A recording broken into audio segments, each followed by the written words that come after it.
제작진이 준비한 오늘의 키워드죠. 중국 규제 같은 경우는 여전히 우리 시장에도 위협 요소로 남아있는 악재로 발동이 언제든지 될 수 있는 키워드인 것 같습니다. 오늘만 하더라도 중국 규제가 지금 또 강화된다. 장중에 이런 이야기가 나오면서 홍콩 증시, 중국 증시 쭉 밀리는 모습이었고 전 세계 전 시장에서 전 세계 시장에서 시총 굉장히 컸던 중국 관련된 중국 기업들이 자취를 감추는 등 이런 일들이 자꾸 일어나고 있어서 중국 규제와 관련된 부분은 말 한마디로도 이렇게 기업이 하루아침에 없어지는 판국이라 이런 부분에 있어서 간접적으로 피해를 볼 수 있지 않을까 이런 걱정들도 커지고 있거든요. 중국 규제에 대해서는 어떻게 대응하는 게 좋을까요? 관련된 종목들을 아예 안 볼 수는 없을 것 같은데 어떻게 생각하실까요?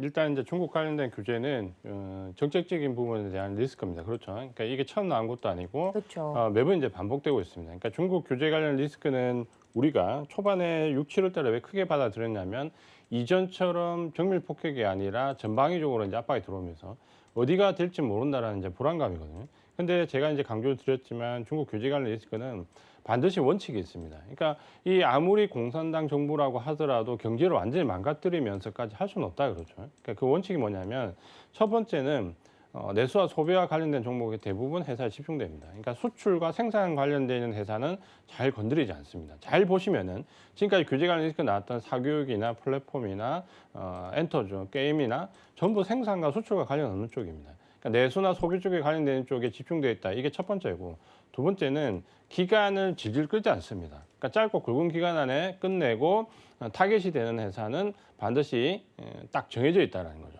그러니까 예를 들어서 플랫폼 업체를 규제를 한다고 해도 전방위적으로 압박하지 않습니다. 몇 개의 타겟이 되는 업체를 선정을 하죠.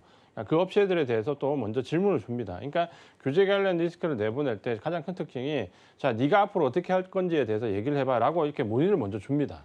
그러니까 항상 그 특정 기업들에 해당이 되는 거죠. 알리바바부터 해서. 그러면 외국계 기업이나 그러니까 그 외국 투자자들 입장에서는 어느 정도 대비가 되는 거니까 어느 기업이 어떻게 규제를 받는다는 걸 알고 있기 때문에 규제가 되는데 문제는 이제 이게 중국 내부에 이제 국한되고 예를 들어서 우리가 최근에 아시아 정치 쪽에 좀 영향을 줬다 해도 큰 파급 효과는 없습니다. 다만 이제 우려하는 바는 그거죠. 관련된 기업을 가지고 있으면 어떻게 되냐 이제 이 부분이 가장 큰 부분이죠.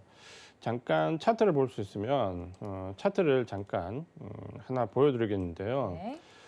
최근에 이제 마지막에 나왔던 규제가 우리가 알고 있는 대로 플랫폼부터 해서 사교육 그리고 엔터 갔다 그다음에 이제 최근에는 여기 돌았다 마지막이 지금 이제 어제 얘기가 나온 게 카지노입니다. 네. 그렇죠? 마카오에 있는 카지노에 대한 규제가 이제 들어간다고 했는데 지금 보시는 차트는 이제 미국의 윌 리조트라는 카지노 업체입니다. 그러니까 이 글로벌하게 카지노 업체를 가지고 있고 이 업체가 8월 초 중반까지만 하더라도 가장 탄탄한 모습을 보였습니다. 왜냐하면 이제 결국에는 위드 코로나로 넘어가면서 여행, 항공, 카지노 어떤 경기 민감주들이 굉장히 좋아질 것이다 라는 기대감을 가지고 들어갔는데 이 종목을 지금 보시면은 하루에 10%씩 떨어집니다. 매일.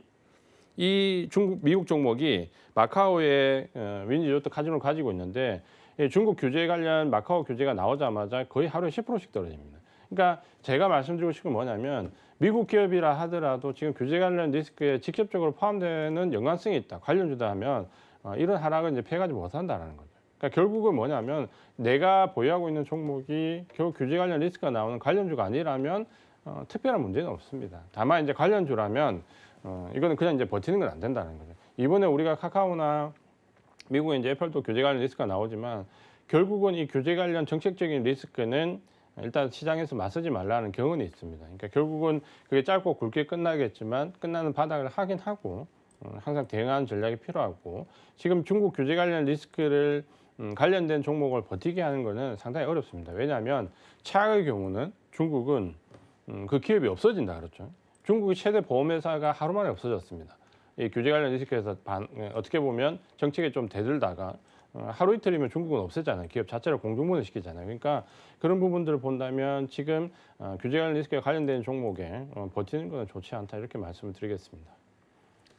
네, 중국 규제와 관련돼서 우리 이주환 전문가님께서 자세하게 차트를 봐가면서까지 이야기를 해주셨습니다. 관련돼서 조금이라도 투자하시는 데 있어서 팁을 얻었길 바라고요. 우리 허반소 의원님은 따로 하실 말씀 있으실까요? 앞서서 말씀을 해주셨습니다.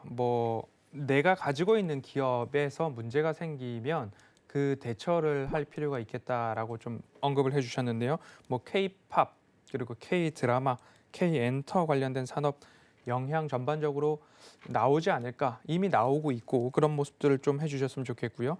그리고 뭐 공동부유에 대한 시진핑 정치적 목적의 속셈이 아닐까라는 생각도 합니다.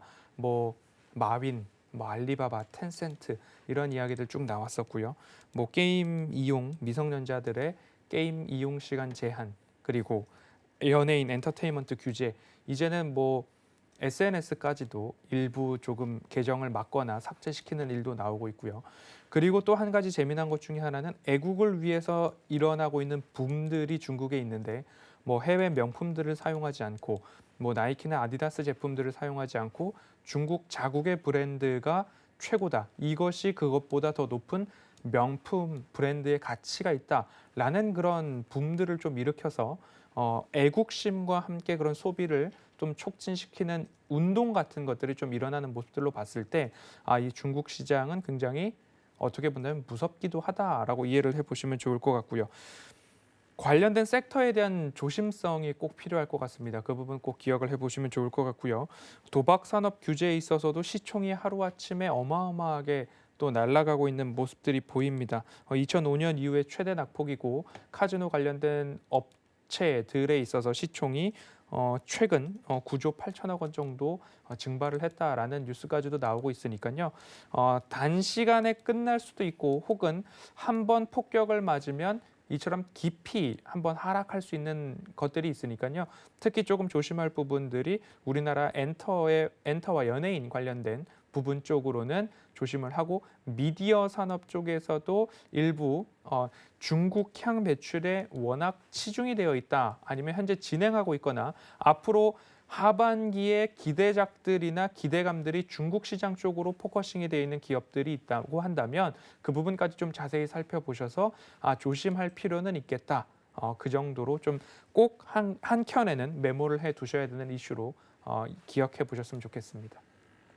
네, 혹시나 내가 가지고 있는 업종 그리고 종목들이 이러한 이슈로 움직이는 종목들은 아닌지 체크가 필요하다라고 이야기를 해드렸으니까요. 여러분들 이 점까지 좀 챙겨가 주셨으면 좋겠고요. 저희 뇌구조는 여기서 좀 마무리를 짓고 종목 이야기로 좀 넘어가 보도록 하겠습니다.